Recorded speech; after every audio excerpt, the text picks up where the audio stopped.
What's going on, my Breakthrough Broker friends? Dr. Bruce back with another special edition, a Valentine's Day edition of our Breakthrough Broker podcast. Every single week, I try to come into your life with some type of topic that I believe will move the needle for you, whether that's personally or professionally, around your sales, your service, your marketing, and all this is a mindset. And one of my favorite concepts that I have learned, that I've studied over the years, is called the 5 Love Languages by Dr. Gary Chapman.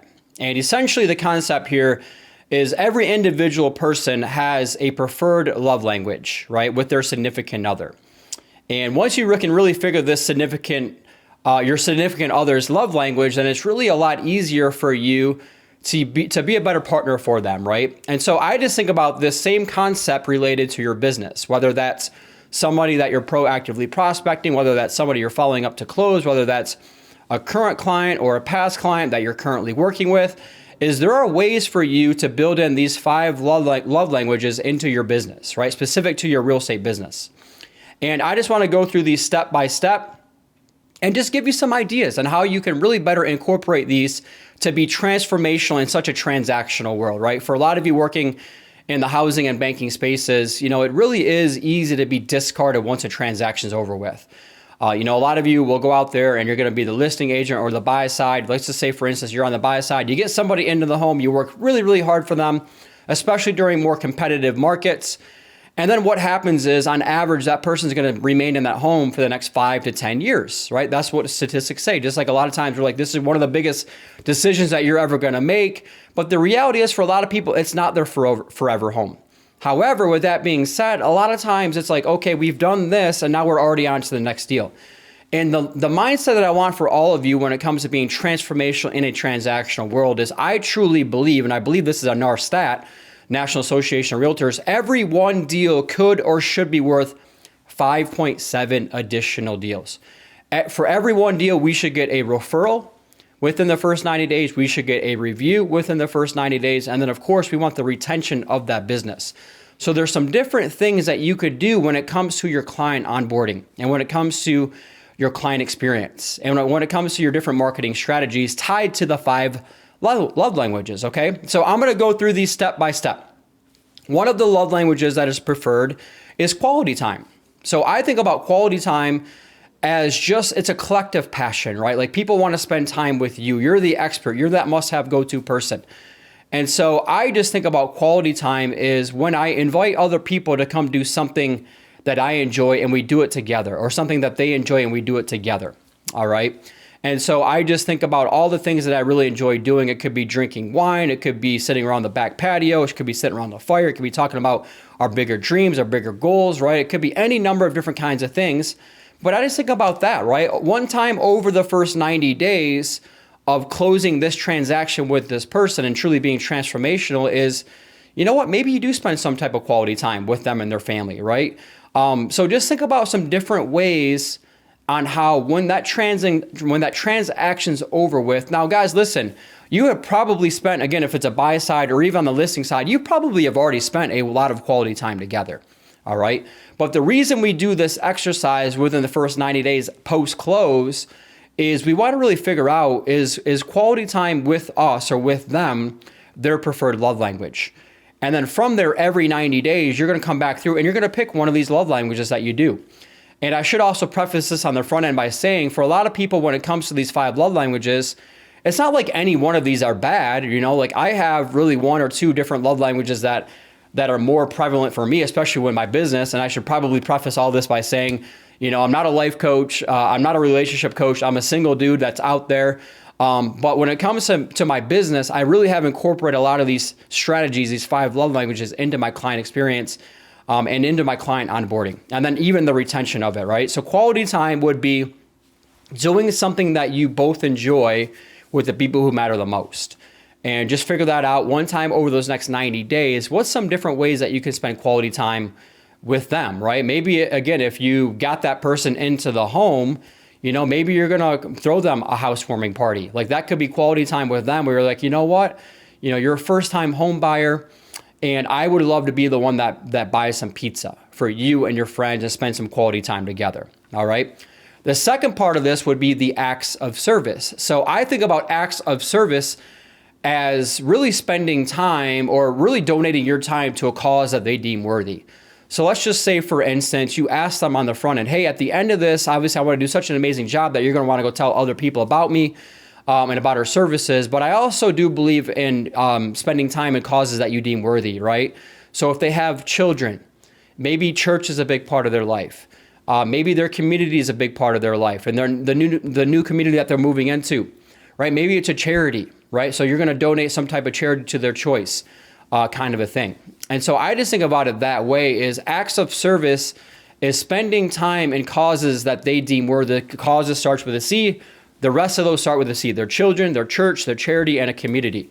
So maybe you just go show up to their son or daughter's t-ball game or their soccer game. Like maybe you figure out through Facebook that this is a cause that they deem worthy, and now you're going to go support them in that cause. So a lot of times when it comes to these 5 love languages, you have to slow down to speed up. You have to slow down and really get to know your clients on the front end to really understand the things that they are passionate about as well, okay?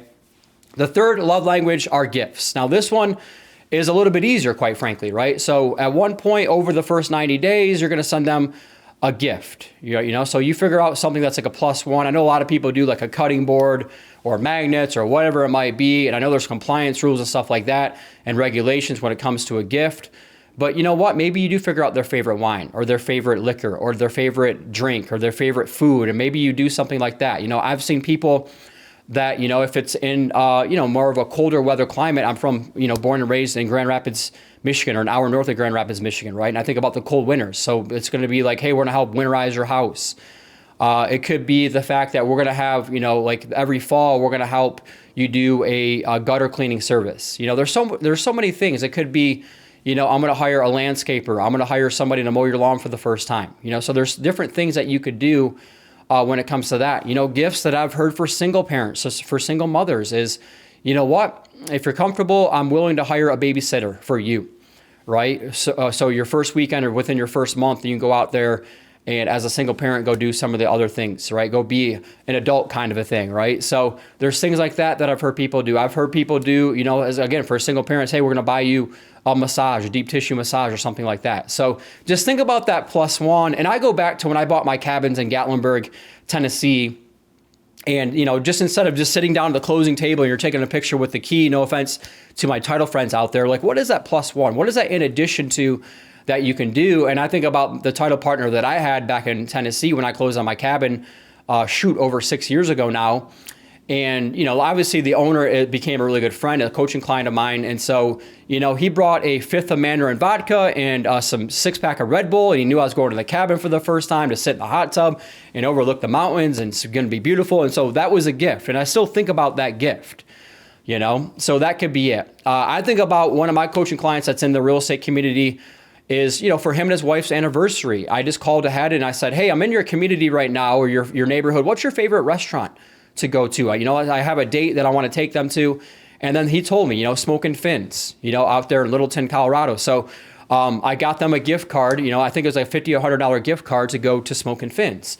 So again, guys, it depends on the quality and the experience that you have with that client.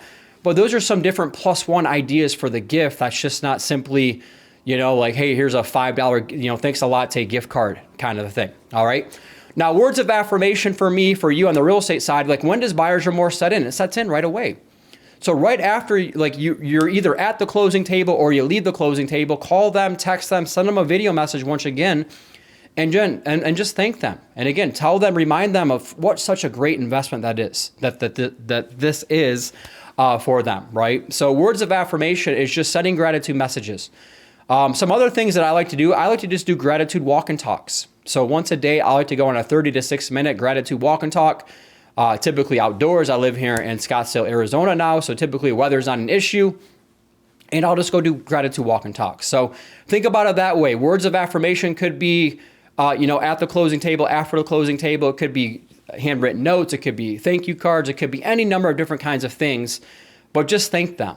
And the more that your clients get, down the road with you, I love you, I appreciate you, I can't do it without you, kind of a thing, right? And that's going to create that bond, that collective passion, that vested partnership with your clients.